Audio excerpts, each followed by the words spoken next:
The technique I'm about to share in this video will be very helpful when you feel that dull, burning pain between your shoulder blades, especially after sitting too long or during a workout. And no, it's not just tight back muscles or bad luck. It's your body trying to tell you something. Today, I'll break down why that pain shows up, what it means, and how you can fix it in 3 simple steps starting today. First of all, remember that pain is of 2 kinds. One is acute, which is usually the result of an injury. And the other one is called chronic, which is mostly when you ignore the acute pain or leave it untreated. Untreated acute pain starts to create compensatory movement pattern and becomes a chronic condition. You might be feeling pain or a burning sensation right between your shoulder blades, aka the scapula, due to one of all the 3 reasons.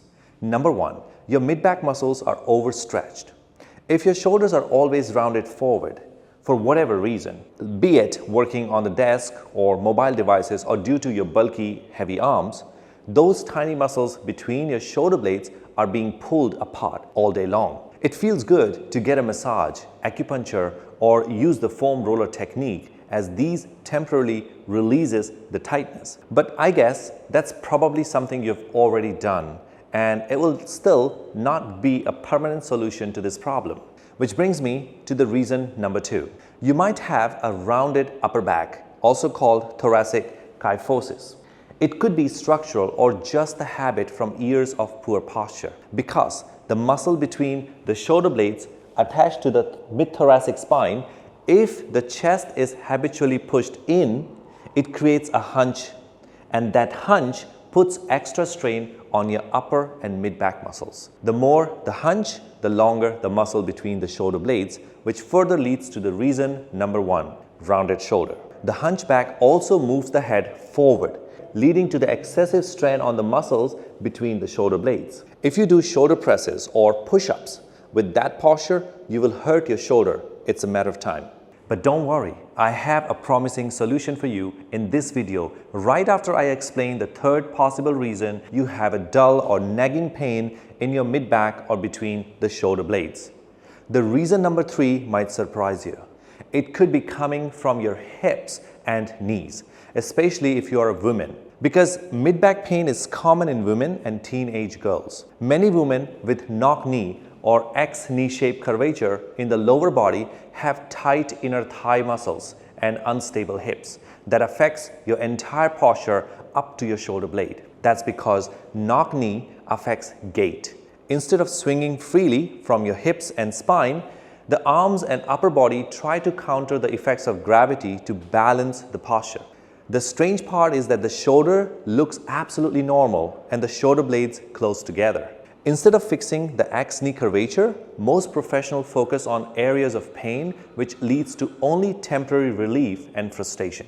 And if with that posture you did deadlifts or squat with heavy weights, you will damage and hurt the inner side of your knees, which will lead to the knee pain and arthritis in later stage. When you combine any of the 3 reasons that I mentioned before with shallow breathing and a weak diaphragm, your cardio and workout will be affected because your back muscles are doing way more than they should. If you want to understand your posture, check out my video about how to assess your posture at home in under 3 minutes. Now, I know I have been talking a lot about the problem, but that's because I need you to understand what's going wrong to eliminate the root cause of the problem. Here is my 3-step method for naturally and effectively fixing the discomfort or pain between your shoulder blades. Do this religiously for 5 days and you will notice the difference. Ready? Step 1. Stretch what's tight. Start with a side lunge to release those tight inner thigh muscles. First, do it by kneeling on the mat. To do this correctly, come down on your knees, open one leg to the side and place the foot of the other leg behind the knee. Be sure to keep the outstretched leg and your back straight. Now hinge from your hip as you push the pelvis back as far as your flexibility allows without bending your spine. If your alignment is right, you should feel the pull or stretch in the inner thighs of the outstretched leg. Stay in this position for at least 30 to 60 seconds or 5 to 10 long breaths. and repeat on both sides at least 3 times. You can also try the same stretch in standing, especially if you want to get deeper into the stretch or if your toes or knees hurt when you put pressure on them. It's really simple. All you need is a chair. Stand with one foot on the chair and lower your upper body to touch the floor. Both of these stretches help you open the thighs so your knees point forward when walking and standing instead of pointing towards each other. Next, stretch your chest. The first one is simple. Just use a wall, put your hand at shoulder level and turn into the opposite direction until you feel a pull or stretch in the chest. Make sure to repeat on both sides, holding each side for 30 to 60 seconds. Alternatively, you can try this next technique. Sit on the floor with your hands, buttocks and feet at an equal distance from each other. With your fingers pointing your feet, push with your feet and lift your hips off the floor as high as possible. Hold the position for 5 to 10 breaths. Repeat for 2 to 3 times if your hips are lower than the knee level. This helps open up the front of your body so that your back can effectively hold the scapulas in the normal position. And that brings me to the second step, where we strengthen what is weak. Here we focus on your rhomboids and mid and lower trapezius muscles. Their job is to keep your scapula in proper alignment and allow rhythmic motion whenever you move your arms. You can start with 1 or all 5 exercises, but remember to do them slowly and with corresponding breath. First, arrow. Lie on your chest with your palm facing up. Lift your shoulder and pinch your scapula together. While maintaining these 2 actions, try to reach your fingers towards your feet and lift your hands. Hold this for 10 seconds and repeat the process 5 times. Next exercise is T-spine extension on a Swiss ball. Lie on your abdomen on the Swiss ball, legs apart and arms open to the side in a T shape. Breathe in and allow the chest to bounce off the ball. Breathe out, the chest will fall back on the ball. Repeat the process for 12 to 25 breaths. Third, resisted arm extension. Use a light resistance band. Attach it to the level of your head and kneel down holding the ends of the band in each hand. Pull the band behind the hips without rounding the shoulders. Make sure that you pull the band behind first and down at the end range. Repeat for 25 times. Fourth, dumbbell row with rotation and leg extension. Grab a 5 kg dumbbell in both hands. Kneel down and first draw in your abdomen. Next, pull the dumbbell to the chest level, tucking your elbow into the rib cage. Simultaneously, lift the opposite leg backward, then rotate the upper spine. Return the dumbbell and leg to the start position and repeat 10 times from both hands. And finally, elbow extensions. Grab a dumbbell or kettlebell about 6 to 10 kgs in both hands overhead. Bend your arms at your elbow and fully extend them. Repeat for 25 times.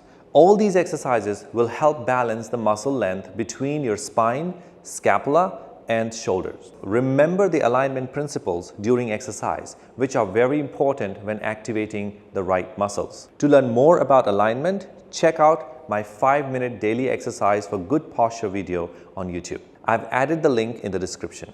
Now, step 3, hydrate and breathe. This one is simple but powerful. Drink enough water.